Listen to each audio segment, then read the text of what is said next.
Hi friends, welcome to learners cupboard. ఈ question hotel management 2003లో ఇచ్చారు. First values రాసుకుందాం.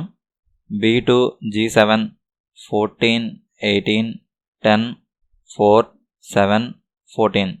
ఎక్కడ చూస్తే డిఫరెన్స్ 5 వస్తుంది, ఇక్కడేమో డిఫరెన్స్ 7 వస్తుంది, ఇక్కడేమో 6, ఇక్కడేమో 8, ఇక్కడేమో 7 వస్తుంది డిఫరెన్స్.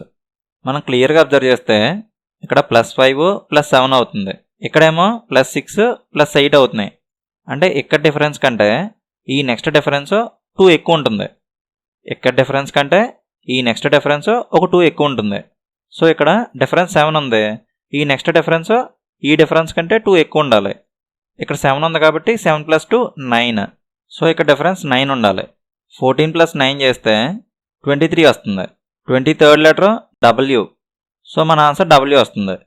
లేదంటే మీరు ఇలా కూడా అనుకోవచ్చు, 7 - 5 2, 8 - 6 2, 9 - 7 2 సేమ్ వస్తుంది. మీరు ఇలా కూడా అనుకోవచ్చు.